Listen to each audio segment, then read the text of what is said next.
Manjummel boys ഇന്നലെ തിയേറ്ററിൽ പോയിട്ട് കണ്ടു. പടത്തെക്കുറിച്ച് പറയുകയാണെങ്കിൽ ചിദംബരം എസ് പൊതുവാൾ എന്ന ഡയറക്ടർ, അദ്ദേഹത്തിൻ്റെ ആദ്യത്തെ പടം ജനമൻ സൂപ്പർ ഹിറ്റ് ആയിട്ടുള്ള പടമായിരുന്നു. 2021 റിലീസ് ചെയ്ത പടമാണ്. കൊറോണയുടെ ഒക്കെ സമയത്ത് റിലീസ് ചെയ്തിട്ട് പോലും അത്യാവശ്യം നല്ല രീതിയിൽ ജനങ്ങളുടെ ഇടയിൽ ഇഷ്ടമൊക്കെ ഉണ്ടാക്കിയ ഒരു നല്ലൊരു പടമാണ് ജനമൻ.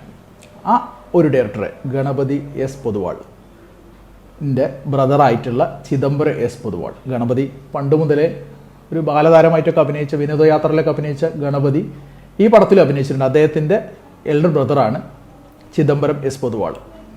അദ്ദേഹം കഥ തിരക്കഥ എഴുതി സംവിധാനം ചെയ്ത പടമാണ് മഞ്ഞുമൽ ബോയ്സ്.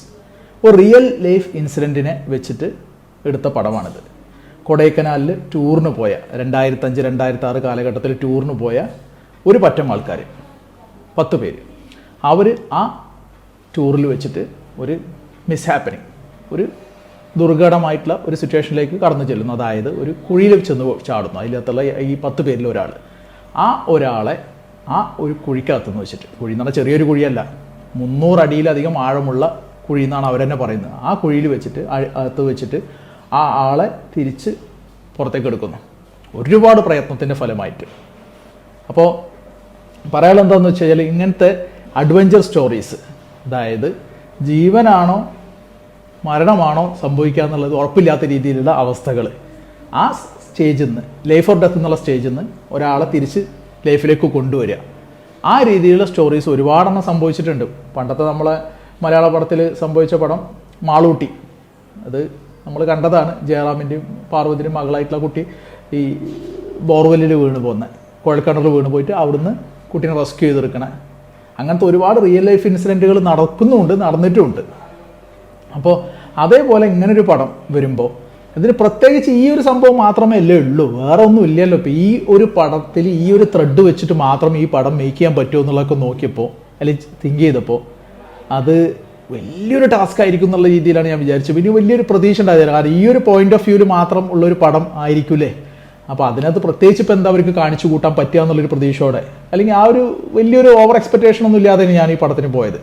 പക്ഷെ എന്താണെന്ന് വെച്ച് കഴിഞ്ഞാൽ, ഈ പടം അന്നത്തെ ആ 2005-2006 കാലഘട്ടത്തിലുള്ള സംഭവങ്ങൾ, അതായത് അന്നത്തെ വേഷവിധാനങ്ങൾ, അന്നത്തെ ആൾക്കാരുടെ ജോലികൾ, പിന്നെ അന്നത്തെ വാഹനങ്ങൾ, പിന്നെ അന്നത്തെ ഓരോരോ ടെലിഫോണിൻ്റെ കാര്യമാണെങ്കിലും ശരി, അന്ന് കോയിനൊക്കെ ഇട്ട് വിളിക്കുന്ന ടെലിഫോണൊക്കെ ഉള്ളത്, അങ്ങനത്തെ കാര്യങ്ങൾ, പിന്നെ ക്യാമറയൊക്കെ നിക്കോണിൻ്റെ ക്യാമറ അല്ലെങ്കിൽ കാനോൻ്റെ ക്യാമറ, ചെറിയ ചെറിയ കൊച്ചു കൊച്ചു ക്യാമറകളാണ്. അപ്പോൾ ക്യാമറയിൽ ഫോട്ടോ എടുക്കുന്നു, ആ ഫോട്ടോസ് നമ്മൾ മെമ്മറി ആയിട്ട് സൂക്ഷിച്ച് വെക്കുന്നു. 2-3 ദിവസം കഴിഞ്ഞിട്ടൊക്കെയാണ് ഫോട്ടോ എടുത്തു കഴിഞ്ഞാൽ എല്ലാം കിട്ടുക, വാഷ് ചെയ്തിട്ടൊക്കെ വേണം എടുക്കാൻ വേണ്ടിയിട്ട്. അപ്പോൾ ഇന്നത്തെ പോലെ ഡിജി ക്യാം കാര്യങ്ങൾ ഭയങ്കര വലിയ സെറ്റപ്പുകൾ കാര്യങ്ങളൊന്നും വന്നില്ല. അപ്പോൾ അങ്ങനത്തെ കുറേ കാര്യങ്ങൾ നമുക്ക് ഭയങ്കര നൊസ്റ്റാൾജിക്കാണ്. അപ്പോൾ അന്നൊക്കെ ഇങ്ങനെയൊക്കെ നടന്നിരുന്നോ എന്നുള്ളത് നമുക്കൊരു ഓർത്തെടുക്കലും കൂടെയാണ്. അപ്പോൾ ആ കാര്യങ്ങൾ വളരെ ബ്യൂട്ടിഫുൾ ആയിട്ട് ഈ പടത്തിൽ പോർട്രേ ചെയ്യാൻ പറ്റിയിട്ടുണ്ട്. പഴയ കാലഘട്ടം ചിത്രീകരിക്കുന്നതിന് സിനിമാറ്റോഗ്രാഫർ, അതായത് ഷൈജു ഖാലിദാണ് ഇതിൻ്റെ സിനിമാറ്റോഗ്രാഫർ. അദ്ദേഹത്തിന് മികച്ച രീതിയിൽ തന്നെ ഇത് ചെയ്തു വെച്ചിട്ടുണ്ടെന്നുള്ള കാര്യം പറയാനുള്ളത്. ഈ ഒരു പടം ഫുള്ളി എൻഗേജിങ് ആക്കുന്നത് ഈ പടത്തിലെ 2 മെയിൻ കാര്യങ്ങളാണ്. ഒന്ന്, ഈ പടത്തിൻ്റെ സിനിമാറ്റോഗ്രാഫി ഷൈജു ഖാലിദ്. രണ്ടാമത്, ഈ പടത്തിൻ്റെ BGM ഒരു ആക്ടറിനെക്കാട്ടും അപ്പുറം ചെയ്തു വെക്കുന്നുണ്ട്. BGM ആണ് ഈ പടം കൊണ്ടുപോകുന്നത്. നല്ല രീതിയിൽ മൂഡ് നിയന്ത്രിക്കുന്ന പഴയകാല സോങ്സ്, ഇത് പുതിയ കാലഘട്ടത്തിലെ ആൾക്കാർക്ക് കൂടെ ദഹിക്കുന്ന രീതിയിൽ എടുത്തു വെക്കുക എന്നുള്ളത് വലിയൊരു ടാസ്ക്കാണ്. ആ ഒരു ടാസ്കിൽ 100-ൽ 110 മാർക്കിന് സുഷിൻ ശ്യാം എന്ന ആൾക്ക് കൊടുക്കാം. നമുക്കറിയാം, ഭീഷ്മപർവം എന്ന് പറഞ്ഞ പടം വിജയിക്കാനുള്ള മെയിൻ ഘടകം സുഷിൻ ശ്യാമിൻ്റെ BGM ആണ്. ആ ഒരു സംഭവം തന്നെ ഇതിൽ വർക്കൗട്ടായിട്ടുണ്ട്. വളരെ ബ്യൂട്ടിഫുള്ളായിട്ട് സുഷിൻ ശ്യാം ചെയ്തു വെച്ചിട്ടുണ്ട്. സുഷിൻ ശ്യാമിൻ്റെ കഴിവുകൾ നമ്മൾ ഇനിയും കാണാൻ പോകുന്നതേ ഉള്ളൂ. ആ രീതിയിൽ ഒരുപാട് പൊട്ടൻഷ്യലുള്ളൊരു മ്യൂസിഷ്യനാണ് അദ്ദേഹം, മ്യൂസിക് ഡയറക്ടറാണ് അദ്ദേഹം. നമുക്ക് മനസ്സിലാവും ഈ ഒരു പടത്തിൽ അദ്ദേഹത്തിന് വർക്ക് കണ്ടാൽ. അത്രക്കും പെർഫെക്റ്റായിട്ട് സുഷിൻ ശ്യാം ചെയ്തു വെച്ചിട്ടുണ്ട്. ഈ പടത്തിൽ ഏറ്റവും നമ്മൾ ഒരു മറക്കാൻ പാടില്ലാത്തൊരു പേര് അദ്ദേഹത്തിൻ്റെയാണ്. മാത്രമല്ല ഷൈജു ഖാലിദ് അവരുടെ സിനിമാറ്റോഗ്രാഫി, അതൊക്കെ ടൈം ടെസ്റ്റഡ് പ്രൂവൺ സിനിമാറ്റോഗ്രാഫറാണ്. അത്രക്കും നല്ല രീതിയിൽ ക്യാമറ വർക്ക് കൈകാര്യം ചെയ്യാൻ ഷൈജു ഖാലിദിന് കഴിഞ്ഞിട്ടുണ്ട്. അങ്ങനെ അത്രക്കും ഡിഫിക്കൽട്ടാണ് പഴയകാലം ചിത്രീകരിക്കുക എന്ന് പറഞ്ഞു കഴിഞ്ഞാൽ. കാരണം ഏതെങ്കിലും ഒരു പോയിന്റ് ഓഫ് ടൈമിൽ നമുക്കത് പുതിയ കാലഘട്ടത്തിലുള്ള സാധനങ്ങളൊക്കെ കടന്നു വരാനുള്ള സാധ്യത ഒരുപാടുണ്ട്. അപ്പോൾ ഇതിൽ ഡ്രോൺ ഷൂട്ടുകളാണ് ശരി, ഈ കേവ്, ഈ ഗുഹകൾക്കകത്തുള്ള ഷൂട്ടുകളാണ് ശരി, ആ ഗുഹക്കകത്ത് വീഴുന്ന ആ ഒരു സീൻസ് ആണ് ശരി, വലിയ രീതിയിൽ ഒരു അല്ലെങ്കിൽ വലിയ രീതിയിൽ നിന്നുള്ളതല്ല, തീരെ ഒരു VFXന്റെ എഫക്റ്റ് ഒന്നും നമുക്ക് തോന്നാത്ത രീതിയിൽ. കാരണം നമ്മൾ പ്രേക്ഷകരാണ്, പ്രേക്ഷകർക്ക് തോന്നുന്നത് എന്താണോ അതാണ് നമുക്ക് പറയാൻ പറ്റുക. അപ്പോൾ നമുക്കത് തോന്നാത്ത രീതിയിൽ കൺവേ ചെയ്യാനായിട്ട് ഈ ഒരു സിനിമാറ്റോഗ്രാഫർക്ക് കഴിഞ്ഞിരിക്കണം എന്നുള്ളത് അത്യന്തം പ്രശംസനീയമാണ്. അത്രക്കും എഫേർട്ട് എടുത്തത്, അത്രക്കും ടാലൻറ്റഡ് ആണ് ഈ ഷൈജു ഖാലിദ് എന്നുള്ള കാര്യം പറയാതിരിക്കാൻ വയ്യ. പടം പ്രൊഡ്യൂസ് ചെയ്തിരിക്കുന്നത് പറവ ഫിലിംസിൻ്റെ ബാനറിൽ സൗബിൻ ഷഹീർ തന്നെയാണ്. പിന്നെ അദ്ദേഹത്തിൻ്റെ ബ്രദറും അതിനകത്ത് ഒരു പാർട്ടായിട്ട് ചെയ്തിട്ടുണ്ട്. അപ്പോൾ അത്രക്കും എന്താ പറയുക, സിനിമയോടുള്ള പാഷൻ അദ്ദേഹത്തിനുണ്ട് എന്നുള്ളതാണ് ഇങ്ങനൊരു പടം ചെയ്യാനായിട്ട് പിന്നെ സൗബിൻ ഷഹീർ തയ്യാറായി എന്നുള്ളത് നമുക്ക് മനസ്സിലാവുന്നു. കാരണം ഇത് വെരി ഡിഫിക്കൽട്ടാണ്, അങ്ങനത്തെ ഒരു സബ്ജക്റ്റാണ്. കാരണം അത് എത്രമാത്രം ആൾക്കാർക്ക് ദഹിക്കുന്നു അറിയില്ല, എത്രമാത്രം തിയേറ്ററിൽ സക്സസ് ആവുന്നുള്ള അറിയില്ല എന്നുള്ള രീതിയിൽ ഒരു റിസ്ക് എടുത്തിട്ട് ചെയ്ത സാധനമാണ്. ഒരുപാട് എഫേർട്ട്, ഒരുപാട് ബഡ്ജറ്റ്.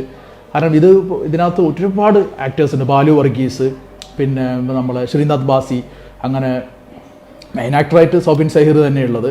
പക്ഷേ എങ്കിൽ കൂടെ ഇതിനകത്ത് ഒരുപാട് ആൾക്കാരെ ഉൾക്കൊള്ളിച്ച് ഇങ്ങനൊരു പടം ചെയ്യുക, അതും 101 ദിവസത്തോളം കേവിനകത്തുള്ള ഷൂട്ടുകൾ മാത്രം ഉണ്ടാവുക എന്ന് പറഞ്ഞു കഴിഞ്ഞാൽ, ഈ ഗുഹക്കത്തുള്ള ഷൂട്ടുകൾ മാത്രം 101 ദിവസം ഉണ്ടാവുക, അത് അത്ര എഫേർട്ട് അവരെടുത്തിട്ടുണ്ടാവും എന്നുള്ളതാണ് നമുക്ക് മനസ്സിലാവുന്നത്. അതിൻ്റെ റിസൾട്ട് അവർക്ക് കിട്ടിയെന്നുള്ളത് തന്നെ പറയാം. കാരണം അത്രക്കും മികച്ച അഭിപ്രായത്തിലാണ് ഈ പടം മുന്നേറിക്കൊണ്ടിരിക്കുന്നത്. അറൗണ്ട് 8.5 to 9.5 ഒക്കെയാണ് അതിൻ്റെ റേറ്റിംഗ് എല്ലാ ഇടങ്ങളിലും വരുന്നത്. ക്രിറ്റിക്സ് റിവ്യൂ ആണെങ്കിൽ തന്നെ 3.5 out of 5 എന്നുള്ള രീതിയിലൊക്കെ കിട്ടുക എന്ന് പറഞ്ഞു കഴിഞ്ഞാൽ വലിയ കാര്യമാണ്. അപ്പോൾ അത്രക്കും നല്ല ഔട്ട്പുട്ട് ജനങ്ങൾക്ക് കൊടുത്തിട്ടുണ്ട്. അതേപോലെ തന്നെ അത് ആൾക്കാരുടെ ഇടയിൽ നല്ല രീതിയിൽ കൺവേ ചെയ്തിട്ടുണ്ട് ഈ ഒരു മഞ്ഞുമൽ ബോയ്സ് എന്ന് പറഞ്ഞ ഈ ഒരു പടത്തിലെ കാര്യം.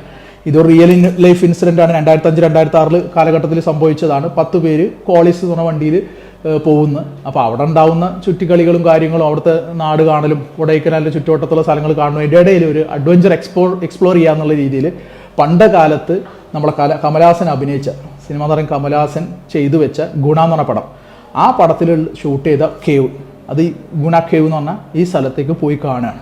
അപ്പോൾ കാണാനായിട്ട് പോകുമ്പോൾ അവിടെ വെച്ചിട്ട് സംഭവിക്കുന്ന ഒരു അത്യാഹിതം, അതിൽ ഇതിനകത്ത് 10 പേരിൽ ഒരാൾ ഈ കേവിനകത്തേക്ക് അവിചാരിതമായിട്ട് വീണ് പോവുക. അപ്പോൾ അവിടുന്ന് ആ ആളെ റെസ്ക്യൂ ചെയ്യുന്ന ഒരു ഓപ്പറേഷൻ, അത് മികച്ച രീതിയിൽ തന്നെ എടുത്തു വെച്ചിട്ടുണ്ട്. അപ്പോൾ ആ സമയത്തുള്ള സപ്പോർട്ടിംഗ് സിസ്റ്റം ഒന്നും നമ്മളെ ഈ കാലഘട്ടത്തിലുള്ള മാതിരി ഇല്ല. അപ്പോൾ പോലീസുകാരാണ് കാര്യങ്ങളൊക്കെ നിയന്ത്രിക്കുക. നമ്മൾ മലയാളികൾ തമിഴ്നാട്ട്, കൊടൈക്കനാൽ എന്ന് പറഞ്ഞാൽ തമിഴ്നാട്, അവിടെ പോയി ചെന്ന് എത്രമാത്രം നമുക്ക് അതിന് ആക്സെപ്റ്റൻസ് കിട്ടും, വാദി പ്രതിയാകുമോ, അങ്ങനത്തെ കുറേ കാര്യങ്ങളുണ്ട്. അപ്പോൾ ആ ഒരു സമയത്ത് ഈ ഒരു 10 പേര് ചങ്ക് ഫ്രണ്ട്സിനെ പോലെ ഒരുമിച്ച് നിൽക്കുന്നതും, ഒരുമിച്ച് ആ ആളെ റെസ്ക്യൂ ചെയ്യാനായിട്ട് ശ്രമിക്കുന്നതും, അത് ശ്രമിച്ചിട്ട് വിജയിക്കുമോ ഇല്ല എന്നുള്ളതാണ് ഈ പടത്തിലെ മെയിൻ അട്രാക്ഷൻ. നല്ല രീതിയിൽ തന്നെ ചെയ്തു വെച്ചിട്ടുണ്ട്. അതുപോലെ തന്നെ ഈ 10 പേരുടെ ഇടയിലുള്ള ബോണ്ട്, അവരെത്രമാത്രം ക്ലോസ് ഫ്രണ്ട്സാണ്, എത്രമാത്രം അങ്ങോട്ടും ഇങ്ങോട്ടും ഇഷ്ടമുള്ള ആൾക്കാരാണെന്നുള്ളത് നമുക്ക് കൂടെ ഇമോഷണലി കണക്ട് ചെയ്യുന്ന രീതിയിൽ ചെയ്യാൻ പറ്റുക, അല്ലെങ്കിൽ ചെയ്തു വെക്കുക എന്ന് പറഞ്ഞു കഴിഞ്ഞാൽ വലിയൊരു കാര്യമാണ്. അത് ആ ഒരു ഫേസിലൂടെ കടന്നുപോയ ആൾക്കാർക്ക് കൂടുതൽ അത് ഫീൽ ചെയ്യും. എന്ന് വെച്ചാൽ നമ്മളും ഇങ്ങനെയൊക്കെ ചങ്ക് ഫ്രണ്ട്സായിട്ട് മുന്നോട്ട് പോയിരുന്നല്ലോ, നമുക്ക് അത്രയും ഫ്രണ്ട്ഷിപ്പ് നമ്മുടെ കുട്ടിക്കാലത്ത് ഉണ്ടായിരുന്നല്ലോ എന്നുള്ള കാര്യമൊക്കെ നമുക്കൊരു ഓർത്തെടുക്കലും കൂടെയാണ്. ഇതിനകത്തുള്ള പ്രത്യേകത എന്ന് പറഞ്ഞാൽ ഇതിൽ അവർ കുട്ടിക്കാലത്തുള്ള ഫ്രണ്ട്സ് തന്നെ ഗ്രോൺ അപ്പായി, അവർ ഇപ്പോഴും ആ ഫ്രണ്ട്ഷിപ്പ് കീപ്പ് ചെയ്യുന്നുണ്ട്. ഒരാൾ വേറൊരാൾക്ക് വേണ്ടി മരിക്കാൻ വരെ തയ്യാറാണെന്നുള്ള രീതിയിലുള്ള കാര്യങ്ങളാണ് കാണുന്നത്. മാത്രമല്ല ഇതിനകത്ത് കുറേ ഇമോഷണൽ സീൻസുകളുണ്ട്. അപ്പോൾ ഇമോഷണൽ സീൻസ്, ഇതിനകത്ത് ഒരു ഇമോഷണൽ സീന് പറയുകയാണെങ്കിൽ, ഇതിനകത്ത് സൗബിൻ ഷഹീറിനെ ക്ലൈമാക്സിനോടനുബന്ധിച്ചിട്ട് ഈ പിന്നെ ഒരു സ്ത്രീ വന്ന് കെട്ടിപ്പിടിച്ച് കരയുന്ന ഒരു ക്ലൈമാക്സിനുണ്ട്. അത് ഭയങ്കര നമുക്ക് ഇമോഷണലി കണക്റ്റ് ആവും. ഒന്ന്. രണ്ടാമത്തെ കാര്യം, ഈ കേവിനകത്ത് പെട്ടുപോയ ആളെ അതിനകത്തേക്ക് വെള്ളം വരുന്ന സമയത്ത്, മഴ പെയ്യുന്നു കുത്തിയൊലിച്ച് വെള്ളം വരുന്ന സമയത്ത് ഇവർ ചുറ്റോട്ടത്തും കിടന്നിട്ട് ഇതിനകത്ത് കേവിനകത്തേക്ക് വെള്ളം വീഴാതിരിക്കാൻ വേണ്ടി തടയുന്ന ഒരു സീനുകളുണ്ട്. അതും വളരെ മികച്ചതാണെന്നുള്ളതാണ് മനസ്സിലാവുന്നത്. എത്രമാത്രം ഈ ഫ്രണ്ട്സിന് വേണ്ടിയിട്ട് ഇവർ ത്യാഗം ചെയ്യുന്നു, അല്ലെങ്കിൽ എഫേർട്ട് എടുക്കുന്നു. അത് അതുവരെ അങ്ങോട്ടും ഇങ്ങോട്ടും തെറി വിളിച്ചും തല്ലുകൂടിയും പിണക്കങ്ങൾ പറഞ്ഞും പരിഭവങ്ങളുള്ള ഒരു കൂട്ടർ, പക്ഷെ അവരെത്രമാത്രം ഇമോഷണലി അറ്റാച്ച്ഡ് ആണ് എന്നുള്ളത് ഈ ഒരു പ്രശ്നത്തിൽ പെടുമ്പോൾ അവർ തമ്മിലുള്ള ആ ഗ്രൂപ്പ് ഓഫ് പേഴ്സൺസ് തമ്മിലുള്ള ബോണ്ട് അത് കാണിച്ചു തരുന്നതിൽ ഈ ഡയറക്ടർക്ക് വലിയ പങ്കുണ്ട്. വലിയ രീതിയിൽ അദ്ദേഹം ചെയ്തു വെച്ചിട്ടുണ്ടത്. അതാണ് ഇങ്ങനത്തെ ഒരു പടം ഏതൊരു പോയിന്റ് ഓഫ് ടൈമിൽ വേണമെങ്കിലും ഫ്ലോപ്പ് ആവും. കാരണം വലിയൊരു ത്രെഡൊന്നുമില്ല. ഇങ്ങനെ ട്രെഞ്ചിൽ കുടുങ്ങിപ്പോണ ആൾക്കാരെ റെസ്ക്യൂ ചെയ്യുന്ന ഒരുപാട് സിനിമകൾ വന്നിട്ടുണ്ട്. ഹോളിവുഡിലാണെങ്കിലും ബോളിവുഡിലാണെങ്കിലും, ഹോളിവുഡിലൊക്കെ ഒരുപാട് പടങ്ങൾ വന്നിട്ടുണ്ട്. അങ്ങനെയുള്ള ഒരാളെ റെസ്ക്യൂ ചെയ്ത് തിരിച്ച് അവരെ നോർമൽ ലൈഫിലേക്ക് കൊണ്ടുവരാൻ കഴിയുമോ ഇല്ലയോ, അല്ലെങ്കിൽ അതിന് വേണ്ടി എത്രമാത്രം എഫേർട്ട് എടുക്കേണ്ടി എന്നുള്ള രീതിയിൽ കാണിച്ചു തന്ന പടങ്ങൾ ഒരുപാടുണ്ട്. ഇതൊന്നല്ല ആദ്യത്തെ പടം, ഈ മഞ്ഞുമൽ ബോയ്സ് ഒന്നല്ല ആദ്യത്തെ പടം. എങ്കിൽ കൂടെ ഈ പടത്തെ വ്യത്യസ്തമാക്കുന്നത് ഇതിനകത്ത് ആ ആൾക്കാരുടെ ഇടയിലുള്ള ഫ്രണ്ട്ഷിപ്പ് ഒന്ന്, പിന്നെ ഈ പഴയ കാലം ചിത്രീകരിച്ച രീതി രണ്ട്, മൂന്നാമത്തെ കാര്യം എന്ന് പറഞ്ഞാൽ ഇതിനകത്തുള്ള അടിപൊളി ബി ജി എം തന്നെ ഇതിനകത്തൊരു ആക്ടറാണ്, ഒരു മുഴുനീള ആക്ടറാണ്, അങ്ങനെ വേണമെങ്കിൽ നമുക്ക് പറയാം. അത്രക്കും മികച്ച രീതിയിൽ സുഷിൻ ശ്യാം ഈ പടത്തിൽ BGM ചെയ്തു വെച്ചിട്ടുണ്ട്. ഡയറക്ടർ ബ്രില്യൻസ് പറയാതെ വയ്യ, അതേപോലെ തന്നെ സിനിമാറ്റോഗ്രാഫർ ബ്രില്യൻസും പറയാതെ വയ്യ. നല്ല ഒന്നാം തരം ആക്ടേഴ്സ്, അങ്ങനെ മുത്തുമണികളെ പോലെ പെറുക്കിയെടുത്ത ആക്ടേഴ്സ് അത്രക്കും മികച്ച രീതിയിൽ ചെയ്തു വെക്കാനായിട്ട് ഈ ആക്ടേഴ്സിന് കഴിഞ്ഞിട്ടുണ്ട്.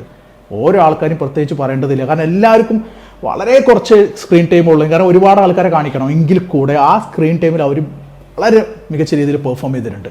സൗബിൻ സയ്യറിൻ്റെ ആ മച്ചാനെ എന്ന് പറഞ്ഞ് വിളിച്ചിട്ടുള്ള ആ ഒരു മട്ടാഞ്ചേരി സ്ലാങ് അതൊന്നല്ല ഇതിനകത്ത് കൺട്രോൾഡ് ആക്ടിങ് ആണ്.